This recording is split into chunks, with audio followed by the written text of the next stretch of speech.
நல்ல மனைவியாய் அமைந்து குடும்பத்தின் மாண்பு காப்போம்.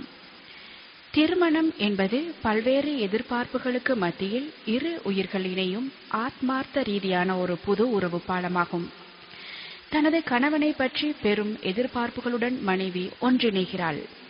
அல்லாஹ்வின் பிரதிநிதியான மனிதன் தனது பிரதிநிதித்துவத்தை அல்லாஹ்வின் திருப்தி நாடி உலகில் விரிவடையச் செய்வதையும், ஒழுக்க விழுமியத்தை கட்டிக்காப்பதையும், மன அமைதியை ஒருவருக்கொருவர் ஏற்படுத்திக் கொள்வதையும் நோக்காக கொண்டு திருமணம் செய்ய ஊக்கப்படுத்தப்படுகிறான். இந்த வகையில் திருமண உறவில் இணைப்பவர்களும் தூய எண்ணங்களோடு எல்லை கடந்த எதிர்பார்ப்புகளால் தம் வாழ்க்கை சோலைக்குள் நுழையாமல் அமைவதை வைத்து முடிந்தவரை அழகான அமைதியான இறை உவப்புள்ள வாழ்வை அமைத்துக் கொள்ள முன்வர வேண்டும். திருமண உறவில் மனைவி என்பவள் மார்க்கப்பற்றுடன் அழகும் கொண்டு திகழ்வாளானால் அதைவிட பாக்கியம் வேறேது? ஒரு ஆணுக்கு மார்க்கத்தின் ஒளிமிகு கூட்டிற்குள் அவன் இனிதே நடைபயில அது அவனுக்கு தூபமிடும். அழகில் குறைவான பெண் மார்க்கப்பற்றுடன் கிடைத்தால் சிறப்பில்லை என்பது பொருளல்ல. மார்க்கப்பற்று எந்த பெண்ணிடமிருந்தாலும் அவளை துணைவியாக அடையும் ஆண் சிறப்பையே பெறுகிறான்.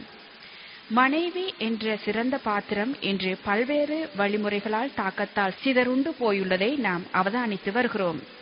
மனைவி என்ற குடும்பத்தின் விளக்கு சிறப்பாக ஒளிராவிட்டால் ஒரு குடும்பத்தின் முழு பகுதியும் அஸ்தமித்துவிடும். தன் கடமையை உணர்ந்து மனைவி தொண்டாற்றுகின்ற போது குடும்பம் மட்டுமல்ல, சூழலுக்கே அது நன்மை அளிக்கும் சக்தி வாய்ந்தது. இன்றைய நிலையில் அழகும் அந்தஸ்தும் தன்னுடைய கணவனிடம் உள்ளதா என்பதையே பல பெண்கள் தேட ஆரம்பித்துவிட்டனர். இதனால் ஒரு ஆணிடமுள்ள நற்குணங்கள், அன்பு பற்றிய தேடல் குறைந்து விடுகிறது.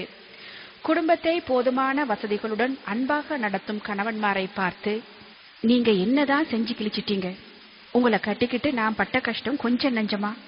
மற்றவங்களெல்லாம் சந்தோஷமா வாழும் போது நமக்கு தான் இந்த கஷ்டம், எல்லாம் உங்க சோம்பேறித்தனத்தால வந்தது. தினம் தினம் வீட்டுக்கு வீடு இவ்வாறு கூறும் மனைவியர் பெருகி வருகின்றனர். இதனால் பாடுபட்டு உழைத்து வரும் கணவனின் உள்ளம் ரணப்படுத்தப்படுவதுடன் பல்வேறு பிரச்சனைகள் உருவாகவும் வழி செய்கிறது. இந்நிலைமை விவாகரத்தை நோக்கிய பாதைக்கு பல தம்பதியரை இட்டு சென்று கொண்டிருக்கிறது. இந்நிலை மாற பெண்கள் மார்க்கத்தின் தெளிவான வழிகாட்டல்களை புரிந்து கொள்ள வேண்டியது அவசியம். முதலில் மனைவியானவள் தன் எண்ணங்களை தூய்மைப்படுத்த வேண்டும். தனது பொறுப்பு எந்த நிலையில் தன் குடும்ப நிலை அமைந்தாலும் அக்குடும்பத்தின் அமைதி, சந்தோஷம், நிம்மதி குலையாமல் தனது செயற்பாடுகளை அமைத்துக் கொள்ள வேண்டும். எது வந்தாலும் சரி என தூக்கி வீசிவிட்டு தனது விருப்பப்படி நடப்பதற்கு அவள் மேற்கத்தைய மனைவி அல்ல.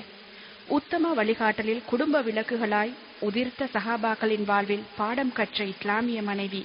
அந்த சஹாபிகள் தங்கள் முழு விடயங்களையும் குடும்பத்தின் அமைதிக்காக, சந்தோஷத்திற்காக, அல்லாஹ்வின் திருப்தியை மட்டுமே நாடி தியாகம் செய்திருக்கின்றார்கள்.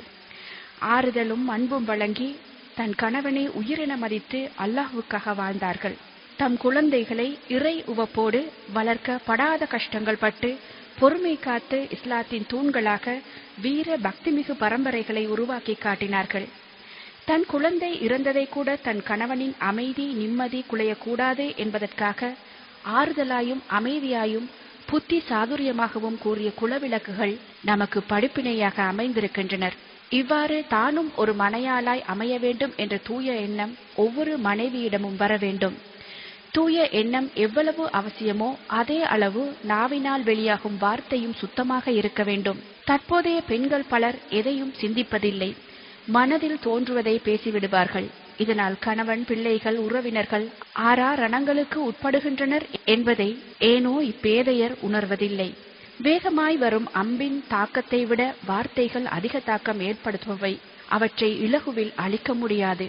எனவே ஒரு இஸ்லாமிய மனைவியின் வாய் வார்த்தைகள் அன்பு, அமைதி, ஒற்றுமை என்பவற்றை ஏற்படுத்தும் வகையில் வெளிக்கொணர வேண்டுமே தவிர குடும்பத்தின் அமைதியை குளிதோண்டி புதைக்கும் வகையில் வெளிவரக்கூடாது.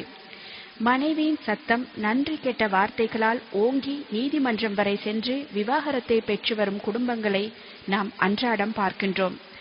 இவற்றில் நாம் பாடம் படிக்க வேண்டுமே.